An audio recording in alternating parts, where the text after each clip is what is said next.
Hello, my name is Dr. Sherilyn Payne, and we're talking about the key topics that we should be discussing in the workplace, but perhaps for some reason we are not. So we're not going to avoid the conversations that we should be having. That's what we're talking about today. The purpose of me coming on here is really just to help leaders to elevate their teams, to really build high performing teams and winning cultures. How do we do that? We need to address the things that others are afraid to share with leaders.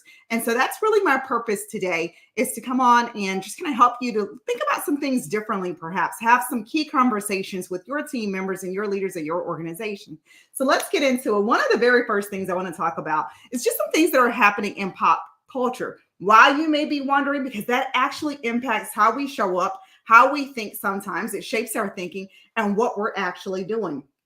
I want to ask you this. Have you ever worked for an organization that, I'm going to say, blackballed you perhaps? Or have you known someone who you felt like, or they felt like they were blackballed? What do we mean by that?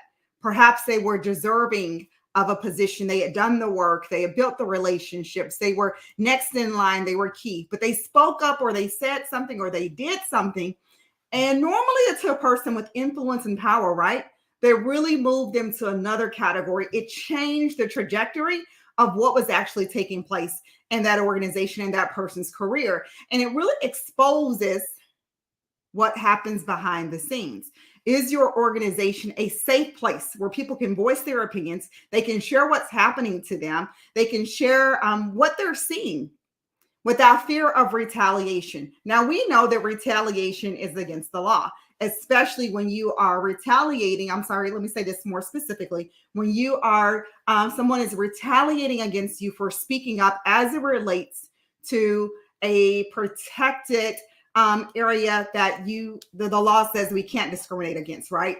And so that's, race, religion, ethnicity, gender, those type of things that are protected. And so what happens is, when you speak up with good intention and you violate the code of that particular organization, violate those leaders in their minds, that's the story they're telling themselves. You go against the grain, you speak up. What happens is that they may feel that, you don't play the game. You're not part of the team. Well, that's what Monique is saying happened. Some of you may be following Monique, who is a comedian, and she's sharing that she was blackballed in Hollywood by Tyler Perry as well as Oprah Winfrey because she wouldn't work for free. She voiced her opinion about pay. And this is a conversation that is continuously happening right now. We saw Taraji P. Henson not too long ago crying, strong Black woman crying because she felt like she was not properly being compensated in Hollywood. And she has a team that she has to provide for. She has a team who's responsible for helping her to achieve a certain level of success, right? She has family, she has responsibilities. What she actually said was, you know what? I am not being fairly compensated, especially for what I bring to the table. That's another conversation we should be having. Do you feel like you're not being compensated for what you bring to the table? But before we get into that, let's go back to Monique. She says she was blackballed. How many of you have ever felt blackballed in an organization? You've ever felt like, you know what, because I spoke the truth, because I stood up for what was right, because I had character and integrity, and I said that was not the right thing to do to the customer, that was not the right thing to do to a fellow employee, you found yourself on the other side. Well, I can tell you from experience, I don't know what happened in Monique's case, but I can share with you in my own experience. I have experienced that, where I felt like I was blackballed because I stood for truth. I was blackballed because I was brought into an investigation that I wasn't looking for. I wasn't looking to be part of, but because I was brought into that conversation and I spoke truth, then I found that my career stagnated there. See, I believe that some of us have a responsibility to speak truth to power. I believe that some of us have a responsibility to stand up for what is right, not only for the person who's being impacted, whether that's you, your family, a colleague, you're a leader, whoever it is, but really it impacts all of us. Each of us, we are interrelated, interconnected. What happens here actually matters. It impacts the car that I can drive, the money that I can infuse into put into the economy.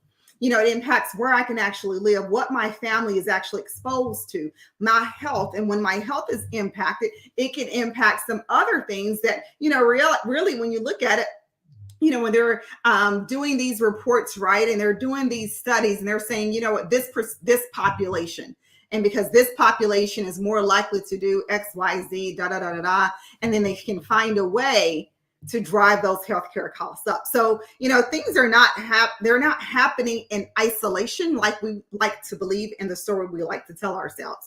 I think that's something that's really important, that we begin to share our stories and understand that, yeah, it can have impact, but it also can have positive impact where it's actually helping someone. So perhaps that's something that you've actually experienced. You've been blackballed. What did you do? How would you handle that situation? What are you thinking about Monique speaking up against the system?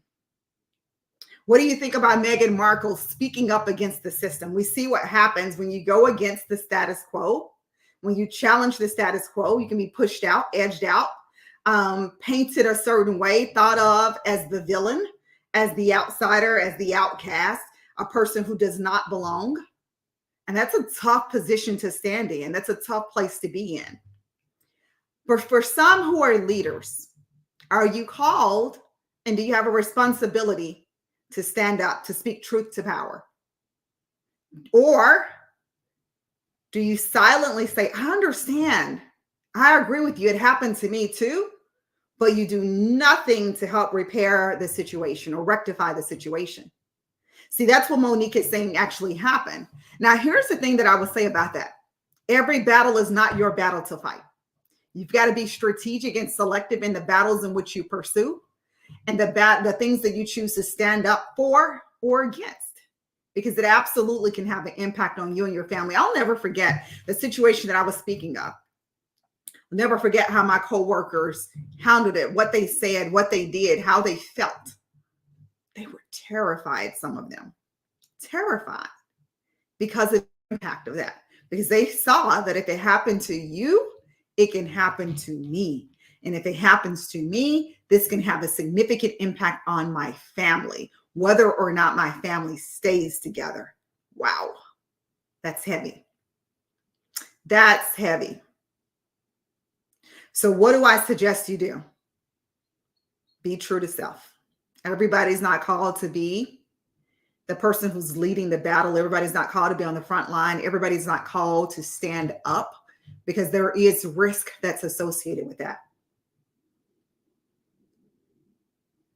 But there's something that you can do behind the scenes, and you have to determine what feels good, and not even what feels good. What's your responsibility as it relates to who you are and your purpose in the world? That's what I would say about that. So let's talk about something else that's happening right now. Wendy Williams. Wendy Williams is trying to make a comeback, and she's saying, I want to be back on television. With the pandemic, she saw her show go away, and she wasn't ready, or they elected not to bring her back. And so she's saying, I want to be back on TV. I want to be back on TV. That's where she feels most alive. So when you think about the work that you're doing, what makes you feel alive? What is it that you definitively know you want to do and where you want your career to head? Or are you leaving it to someone else and in someone else's hands? That's a question you have to ask yourself. When I think about her saying, I want to be back on TV, and you're looking at how fragile and frail she looks, or appears to look anyway. What's interesting is that someone asked me to check out this show, right? It's not something I would normally watch or see. Not necessarily been a huge fan of Wendy Williams, so I had no idea what was going on, but they thought it was something that I needed to check out and see. So it's interesting. And so as I'm watching, I'm like, oh my gosh, there's so many things that are going on watching this that I'm like, oh my gosh, we have got to talk about this. One of the things I've observed was she wants to get back on TV, and she has this team who's around her. Now, there's a member of the team that I've seen who is a yes person. And it's interesting how her son says, you know what? The people who say no are the people she pushes out. The people who say yes are the people she wants around. Does that happen in your workplace? Have you seen that in your workplace? I know I have. I've seen where, when you stand up and say something that needs to be said, when you warn of impending danger or the risk, when you kind of have a difference of opinion, you don't have group think, but you're an independent thinker, that people will push you out. They'll push you out. I've seen where leaders want to have people around them who say yes to whatever it is, no matter the risk. Because unfortunately, sometimes we have people in positions who don't deserve to be in that position, who are not capable of being in that position, who are not competent enough to be in that particular position and to thrive. And so what happens is they have people around them who don't challenge them, who make them feel good about who they are, instead of challenging them to raise the bar, to think differently, to make the right decisions, to make the best decisions. People who are truly looking out. I'll never forget working with someone, a leader, and truly looking out for this person's best interests. I mean, truly looking out for their best interests, having their back.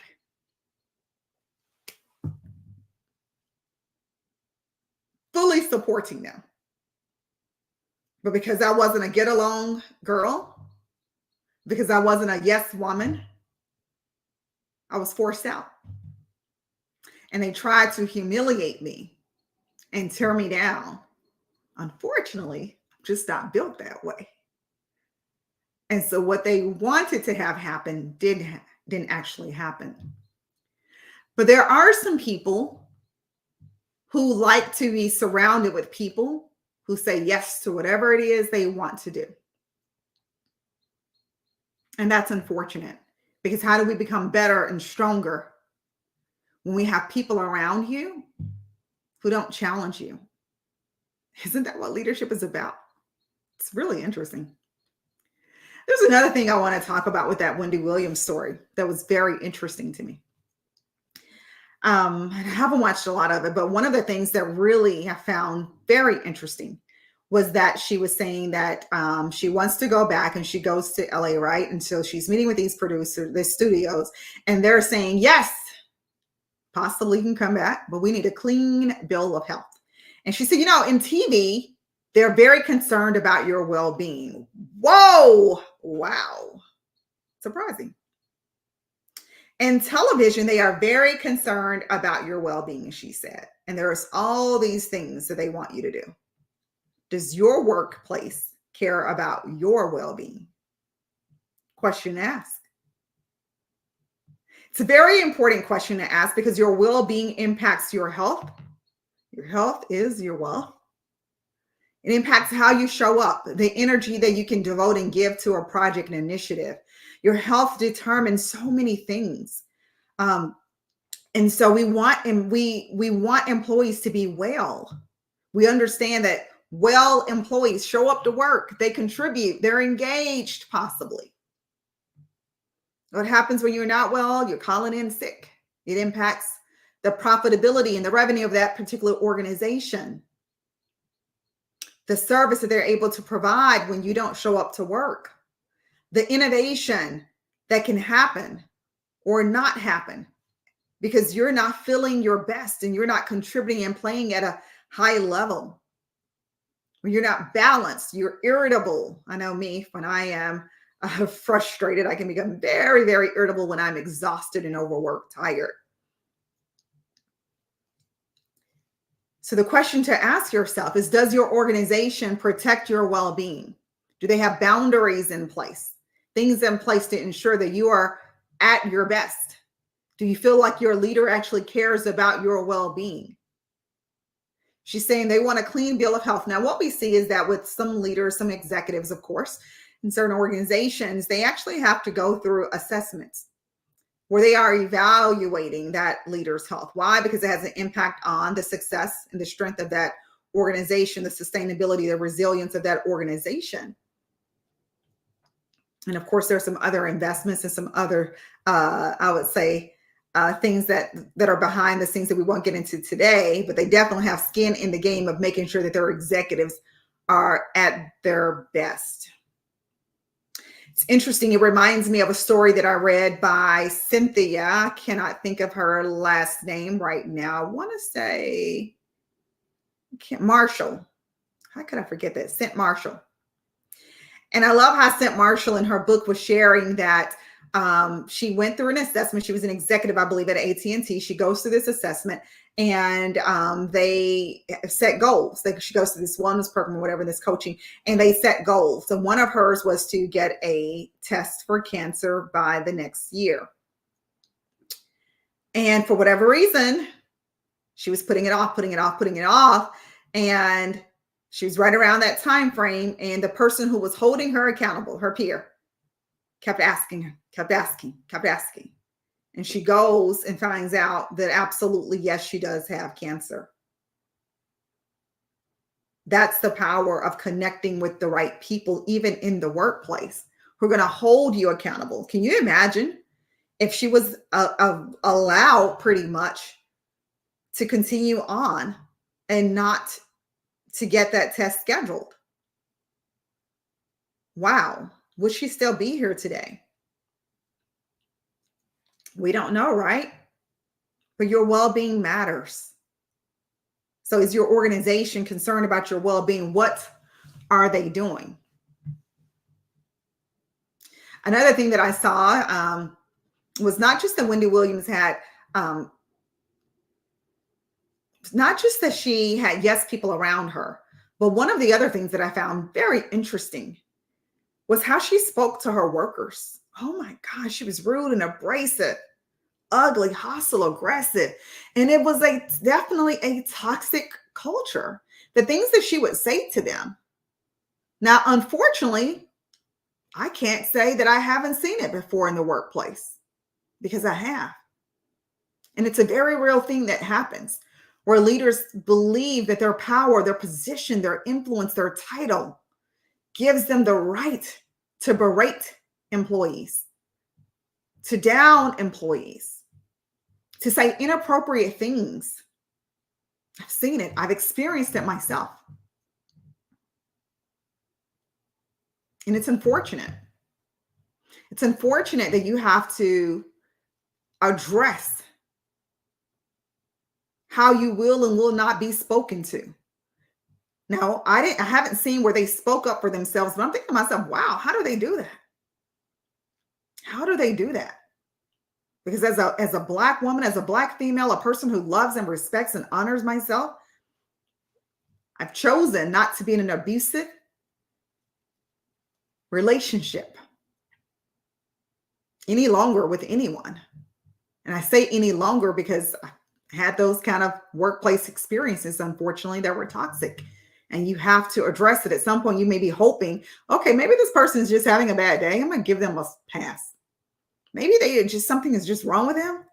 I'm going to give them a pass. And what I've learned is there are no passes. It doesn't matter what's going on in your personal life. There are no passes. You got to address it upon impact. You got to address it upon impact and set the expectation that this is not going to happen no matter what. No matter what you're going through, no matter who you think you are, it's unacceptable. Unacceptable.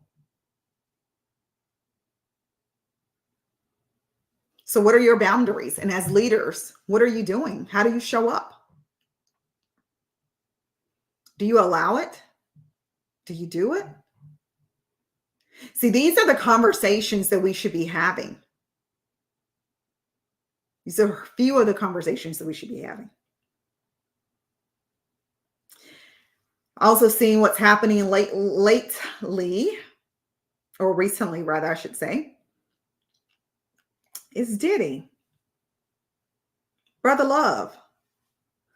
Love is going through this thing where people are accusing him of sexual harassment and workplace harassment and all types of things that are extremely unlovable, unloving. And again, it goes back to employees who are working for him, what they're saying they experienced, what they were subjected to.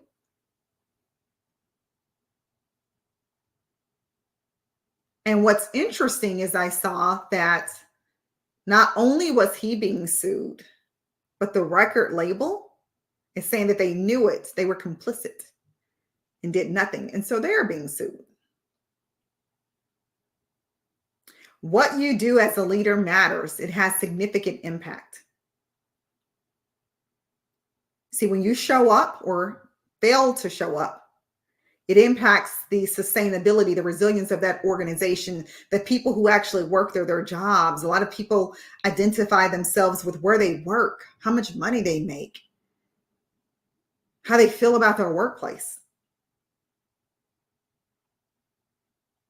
So we must begin to think about, if you're going to sit in the seat, then you got to deal with the responsibility of the seat. You don't get to sit in the seat and do nothing. You don't get to sit in the seat and abdicate your responsibility. You don't get to sit in the seat and call yourself a leader, but we never see you leading. See, the position should define who you are.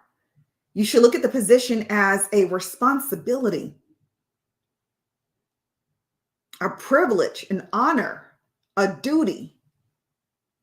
That if I'm in this seat, that I have a responsibility to the organization, have a responsibility to my team, I have a responsibility to their families. That the decisions that I make day in and day out actually matter. They have impact.